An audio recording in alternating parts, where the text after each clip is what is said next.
What up, y'all? Back again. All right, so today for you, I have 7 ways the narcissist will test you. And it's crazy, so let's jump into this. So the first thing is how big of a giver are you? So they look for your potential of supply, right, as a giver. If in childhood you were abandoned, or if your primary way of connecting is overgiving, oversharing, self-sacrifice, they'll test all this out. They'll test for this to see where you line up and how much they can get away with. They'll make ridiculous demands to see how you respond. They will test whether you will say no or not, because they hate when you say no. They can't handle it. And they will test all your limitations. If you have any limitations, and if you don't, that's just perfect for them. If you will do anything for them, that's what they want. Once they know this, that there's no limitations, then they're going to go all the way in. They're going to slowly get you to where you're going to be like just a garbage bin, you know? And they're going to do this because at this point they know that, you know, you're going to be there. They could do anything and they're going to feel like you're going to be there. I mean, you should never give somebody no limitations, but, you know, these are things we all kind of walked into under the allure and seduction. So it's different in these relationships. It's not like when you're dating a regular person. These guys have seduction and all kind of spells with them. Their wickedness, man. Number 2 is how big a fixer are you? If you had in childhood wounds where, you know, you were the one who was fixing everything, caretaking for the family, or, you know, the parents, the siblings, or making sure everything was okay, that you were doing everything you could in the family to keep it together, then in a narcissistic relationship, this is gonna spark this is gonna activate this wound, man, and they will test this as well. They love to have a fixer, man, because a fixer just don't give up. They like it when, you know, you never give up. They always seek a solution. That's what the fixer does. And in the narcissistic relationship, this is what you end up doing. And so you're always seeking a solution. I used to say I'm switching gears, because you know, you just feel like that if I keep switching gears, man, at some point, man, we're going to get on the same page, you know?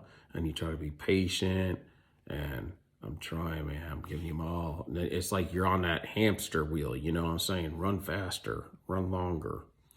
You know, always seeking a solution, always making everything run. That's what they want, man. They want you at their beck and call, and they want you just to do everything for them, you know, because they're also lazy. So they'll break things in a relationship. Wait to see how long it takes for you to fix it. Really. They want you to be a fixer.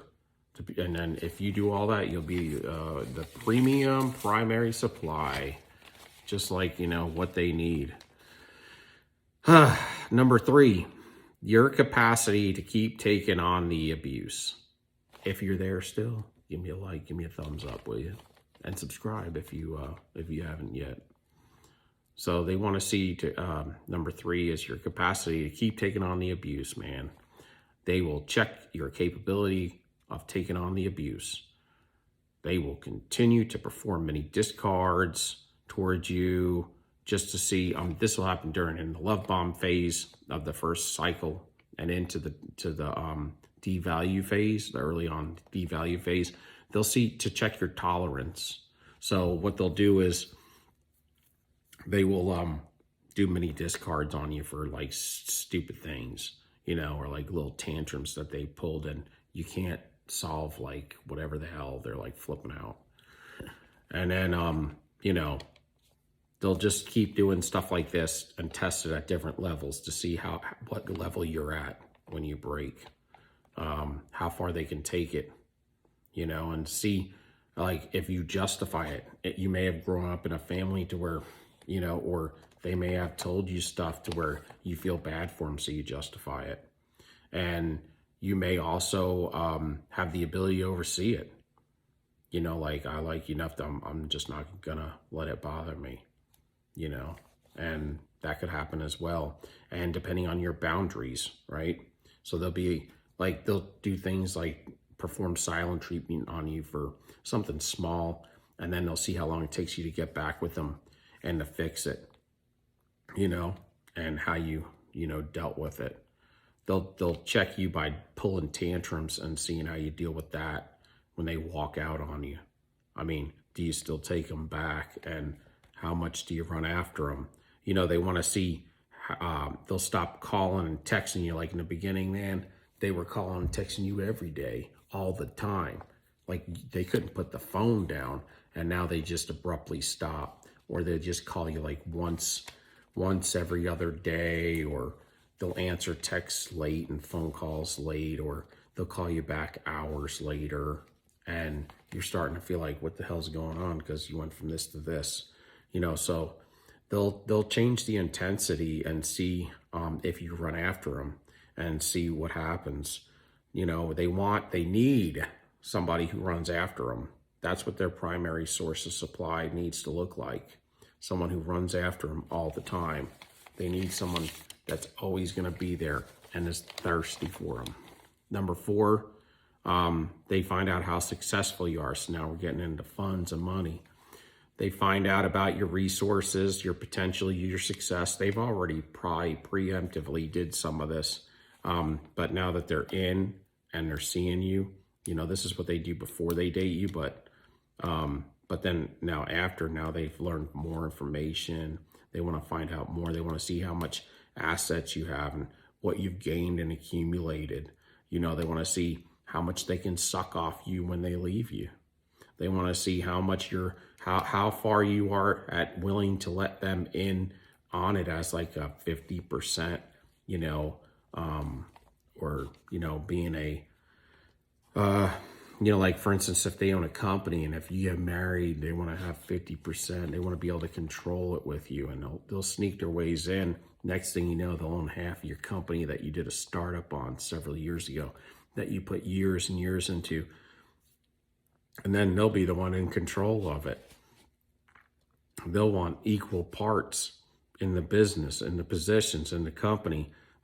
I mean, then they'll also make it difficult for you to leave. So sometimes it's just because they don't want you to leave. So they want something to nail you down with so they can continue to devalue you every day and just have somebody at home as an anchor. Number 5, they'll test how willing you are to give up your life, man. They will break up everything in your life that you have established through separation, through isolation, and test how willing you are to deal with the changes of all that. How willing are you to change, your personality, to change the choices that you make every day, letting them make choices for you. How reliable would you be with that? How malleable, they want you malleable, how malleable you are, so they can just beat you into place and you'll stay there till they beat you again into another form. They want to know, how you're going to take things. They'll subtly, suggest things, and see if you listen. If you change your friends, isolate get away from your friends and your family that care about you, or to see what you're willing to do, to see how far you're willing to take it, to see if you're filtering any of this information through anybody else, to see what their opinion is, because what they want is for you to come to them and them only. So if you're just filtering it through nobody but them, then they know they can control you, and they'll change everything because they want you to look like what they want you to look like. So they want to destroy you, and they want to change everything about you. If they could change your fingerprint, they do that too. But instead, they'll change the way you look, the way you eat, what you wear, what job you go to, what friends you hang out with, or any friends or family at all. All right, so number 6 is being super empathetic, caring and sympathetic. So they want to check this. They want to see how far they can go when they're abusing you. They want to test with childhood stories. Some are like have a little bit of validation to them, very little. Most of it's going to be about a web of lies, the abuse that they dealt with. They're going to create sob stories, lies from their past, and how they were treated miserable thus far, and how traumatized they were in childhood, how painful it was to be them. You know, it looks like they're being vulnerable, but no, that it's all lies. It's all lies, y'all.